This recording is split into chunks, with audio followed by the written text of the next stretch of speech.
Hello students, आज रक्षाबंधन और NC classes की तरफ से आपको ढेर सारी शुभकामनाएं। आज के दिन बहनें अपने भाइयों को राखी बांधती हैं, बहनों को ढेर सारे गिफ्ट मिलते हैं।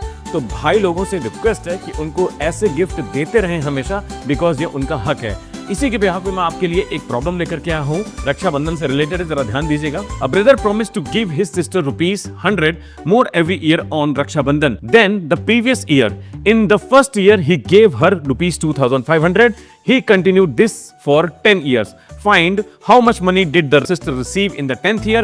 What is the total amount she received in 10 years? एक भाई अपने बहन को प्रॉमिस करता है रक्षाबंधन पर कि वो हर साल ₹100 बढ़ा करके पैसे देगा। रक्षाबंधन का जैसे फेस्टिवल आएगा वो ₹100 ₹100 बढ़ा करके उसको देगा, और वो पहले साल ₹2,500 यानी कि ₹2,500 देता है। तो जरा ध्यान से देखिए, इस तरीके से एपी बन रही है कि पहले साल उसने ₹2,500 दिए, उसके बाद ₹100 बढ़ा दिए, फिर अगले साल 2,600 दिए, फिर नेक्स्ट ईयर उसने 2,700 दिए। ऐसे करता रहता है। How much money did the sister receive in the 10th year? यानी कि 10वें साल पर जब वो 10th ईयर हो जाएंगे तो 10वें साल पर उसको एक्चुअल में कितना अमाउंट मिलेगा। एक हमारी एपी बन रही है, तो यहां पर ए जो है वो है 2,500, और उसके बाद कॉमन डिफरेंस निकालने के लिए 2,600 माइनस 2,500, ये हमारा कॉमन डिफरेंस आ गया, जो कि कितना है ₹100।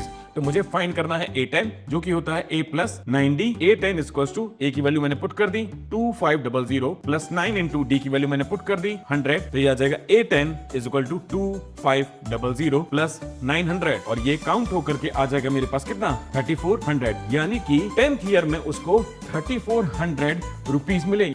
सेकेंड पार्ट हमारे पास क्या है कि what is the total amount she received in 10 year, कि टोटल 10 साल तक स्टार्टिंग से जब दे रहा है तो उसके एक्चुअल में कितने पैसे दे दिए हैं। तो उसका मतलब मुझे S10 निकालना है, और S10 निकालने के लिए मुझे पता है कि SN का फॉर्मूला होता है n/2 ब्रैकेट में 2a + n-1 into d, या फिर आप यहां पर दूसरा फॉर्मूला भी अप्लाई कर सकते हैं, SN = n/2 a + l। तो यानी कि मुझे S10 निकालना है, तो मैं लिखूंगा 10/2 ब्रैकेट में 2 into a की वैल्यू कितनी है 2500, और n की 10 थी, प्लस n-1 यानी कि 10 - 1 हमारा हो गया कितना 9 into d। d की वैल्यू कितनी है 100। तो ये हो गया हमारे पास 5, एंड ये हो गया 5000 प्लस 900, देन 5 इंटू ये हो गया 5900। एक्चुअल में हमारे पास जो 10th ईयर तक टोटल जो मनी होगी वो ₹29,500 होगी।